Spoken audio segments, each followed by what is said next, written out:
नमस्कार दोस्तों। आज एक कहानी सुनाऊंगी जो कि मेरी रामू काका के साथ कुछ हुई पूरी कहानी बोलूंगी। वीडियो पूरी देखिए और चैनल सब्सक्राइब करो और मज़ेदार कहानी में जुड़ जाही है। हेलो, मेरा नाम अनन्या है। हाँ, अनन्या, वो नाम जो सुनते ही थोड़ा सा मीठा सा लगता है, जैसे कोई नरम नरम सी चीज़।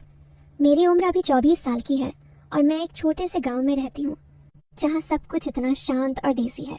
मेरी फिगर, अरे वो तो बस वैसी है जैसी लड़कियों की होती है, थोड़ी सी भरी हुई, थोड़ी सी पतली। और हाँ, जब मैं चलती हूँ तो लोग थोड़ा सा रुक कर देखते हैं। मेरी आंखें बड़ी बड़ी हैं, होंठ गुलाबी और बाल लंबे काले जो हवा में लहराते हैं। मैं कॉलेज से पढ़ाई करके आई हूँ, लेकिन घर पर ही रहती हूँ मम्मी पापा के साथ। और हाँ, हमारे घर में रामू काका हैं जो सालों से हमारे साथ हैं। वो थोड़े बूढ़े हो गए हैं लेकिन काम में अभी भी तेज़ हैं। आज मैं आपको अपनी एक कहानी सुनाती हूँ जो रामू काका के साथ की है। ये कहानी थोड़ी अलग है, थोड़ी मज़ेदार, थोड़ी सी गर्माहट वाली। शुरू से सुनो, धीरे धीरे। तो बात उस दिन की है जब मैं घर पर अकेली थी। मम्मी पापा शहर गए थे किसी रिश्तेदार की शादी में और मुझे घर संभालना था। रामू काका घर के काम करते थे, बगीचे की देखभाल, जानवरों को चारा देना और कभी कभी मेरे लिए चाय बनाना। वो हमेशा मुस्कुराते रहते थे।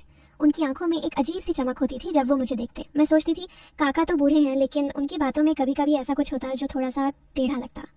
जैसे एक बार उन्होंने कहा था, बिटिया तुम्हारी कमर इतनी पतली है जैसे कोई नाजुक डाली, सावधान रहना कहीं टूट न जाए। मैं हंस दी थी, लेकिन मन में सोचा काका ये क्या कह रहे हैं, कमर पतली है टूट जाएगी। अरे ये तो बस ऐसे ही कह रहे होंगे। लेकिन थोड़ा सा मजा आया। उस दिन सुबह सुबह मैं उठी, नहाकर तैयार हुई। मैंने एक साधारण सी साड़ी पहनी थी जो थोड़ी सी टाइट थी कमर पर, क्योंकि वो पुरानी हो गई थी। रामू काका बाहर बगीचे में थे, फूलों को पानी दे रहे थे। मैं बाहर निकली और बोली, काका चाय बना दो ना। वो मुड़े, मुझे ऊपर से नीचे देखा और बोला, हाँ बिटिया अभी बनाता हूँ। तुम्हारी चाय तो हमेशा गर्म और मीठी बनानी पड़ती है, वरना तुम्हें पसंद नहीं आती। गर्म और मीठी? मैं सोच रही थी चाय की बात कर रहे हैं या कुछ और। लेकिन मैंने कुछ नहीं कहा, बस मुस्कुराई और अंदर चली गई। थोड़ी देर बाद काका चाय लेकर आए। मैं सोफे पर बैठी थी और वो मेरे पास खड़े होकर चाय दे रहे थे। उनकी उंगलियां थोड़ी सी छू गई मेरी उंगलियों से और वो बोले, सॉरी बिटिया, हाथ फिसल गया। मैंने कहा, कोई बात नहीं काका, आप तो घर के हैं। लेकिन मन में एक अजीब सी हलचल हुई। काका इतने करीब क्यों आते हैं? क्या वो कुछ सोचते हैं? नहीं नहीं, वो तो बूढ़े हैं, बस आदत होगी। फिर मैंने चाय पी और काका से बातें करने लगी। काका आपकी जिंदगी कैसी रही, कभी शादी की? वो हंसे और बोले, बिटिया शादी तो हुई थी लेकिन बीवी जल्दी चली गई। अब तो बस तुम्हारे जैसे लोगों से बात करके दिल बहलाता हूँ। तुम्हारी मुस्कान देखकर लगता है जैसे कोई फूल खिला हो। फूल खिला हो? मैंने सोचा काका की बातें कितनी मीठी हैं लेकिन थोड़ी सी नटखट भी। मैंने पूछा, काका आप इतने मजबूत कैसे रहते हो? आपकी उम्र में तो लोग थक जाते हैं। वो बोले, अरे बिटिया, मजबूत रहने का राज है रोज सुबह व्यायाम करना और कभी कभी कोई नरम चीज छूना। नरम चीज छूना?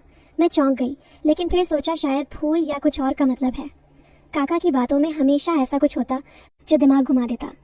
मैंने हंसकर कहा, काका आप भी ना मजाक करते हो। और वो चले गए काम पर। उस दिन दोपहर हुई, मैं घर में अकेली थी। बाहर गर्मी थी लेकिन घर में ठंडक थी, क्योंकि हमारा घर पुराना है, मिट्टी का। मैं अपनी किताब पढ़ रही थी, एक रोमांटिक कहानी वाली। अचानक रामू काका अंदर आए, बोले, बिटिया बगीचे में एक नया फल का पेड़ लगा है, देखोगी? मैंने कहा, हाँ काका चलो। हम बाहर गए। बगीचे में हवा चल रही थी और काका मुझे पेड़ दिखा रहे थे। वो बोले, देखो बिटिया ये फल कितना गोल और रसीला है, छू कर देखो। मैंने छुआ और वो बोले, हाँ ऐसे ही धीरे से, ज्यादा जोर से दबाओगी तो रस निकल आएगा। मैंने सोचा फल की बात कर रहे हैं, लेकिन क्यों ऐसा लग रहा है जैसे कुछ और कह रहे हो। मेरे मन में एक सिहरन सी हुई, लेकिन मैंने कुछ नहीं कहा। काका पास खड़े थे, उनकी सांस थोड़ी तेज लग रही थी। क्या काका कुछ सोच रहे हैं? नहीं, वो तो बस मदद कर रहे हैं। हम थोड़ी देर वहाँ रुके, बातें की। काका ने बताया कैसे वो बचपन में नदी किनारे खेलते थे और कभी कभी पानी में डुबकी लगाते। बिटिया पानी में डुबकी लगाने का मजा ही अलग है, पूरा बदन गीला हो जाता है। मैं हंस दी, लेकिन मन में सोचा काका की यादें कितनी पुरानी हैं। शाम हुई, मैं रसोई में खाना बना रही थी। काका बाहर से आए, बोले, बिटिया मदद करूं? मैंने कहा, हाँ काका सब्जी काट दो। वो मेरे पास आकर खड़े हो गए। रसोई छोटी थी तो हम करीब करीब थे। काका सब्जी काट रहे थे और मैं आटा गूंथ रही थी। उनकी कोहनी थोड़ी सी छू गई मेरी कमर से और वो बोले, सॉरी बिटिया जगह कम है। मैंने कहा, कोई बात नहीं काका। लेकिन वो थोड़ा सा रुक कर बोले, तुम्हारी कमर पर हाथ लग गया, दर्द तो नहीं हुआ? दर्द नहीं हुआ? मैंने सोचा काका क्यों ऐसे पूछ रहे हैं, शायद चिंता से। मैंने हंसकर कहा, नहीं काका आप तो घर के बड़े हो। हमने साथ खाना बनाया, बातें की। काका ने कहा, बिटिया, तुम्हारी रोटियां कितनी गोल और नरम बनती हैं, खाने का मजा आ जाता है। नरम रोटियां? हाँ, लेकिन क्यों लग रहा है जैसे डबल मीनिंग है। रात को खाना खाकर मैं सोने गई, लेकिन मन में काका की बातें घूम रही थी। क्या कुछ होने वाला है? नहीं, वो तो बस ऐसे ही है। अगले दिन सुबह उठी, काका पहले से काम पर थे। मैंने उन्हें आवाज दी, काका आज क्या बनाऊं नाश्ते में? वो बोले, बिटिया जो तुम्हें अच्छा लगे, लेकिन कुछ मीठा सा, जैसे तुम्हारी मुस्कान। मैं ब्लश कर गई, लेकिन सोचा ये तो तारीफ है। दिन भर हम घर के काम में लगे रहे। काका मुझे घर की पुरानी चीजें दिखा रहे थे, एक पुराना संदूक जिसमें पुराने कपड़े थे। वो बोले, देखो बिटिया, ये कपड़े कितने मुलायम हैं, छू कर देखो।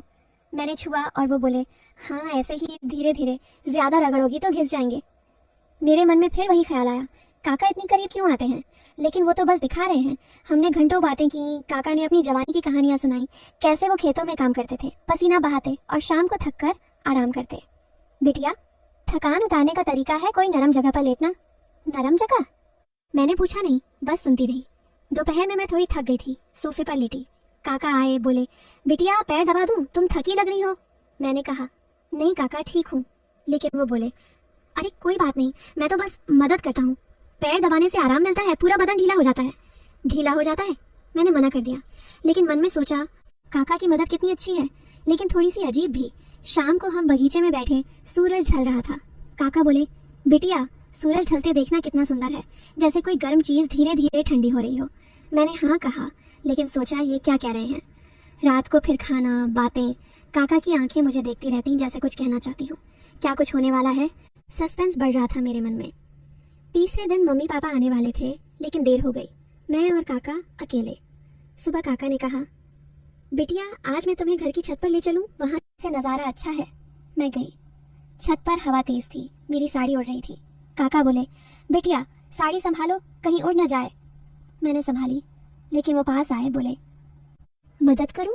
उनकी उंगलियां थोड़ी सी छू गईं। मन में एक झुरझुरी हुई। काका बोले, तुम्हारी त्वचा कितनी चिकनी है, जैसे रेशम। चिकनी त्वचा?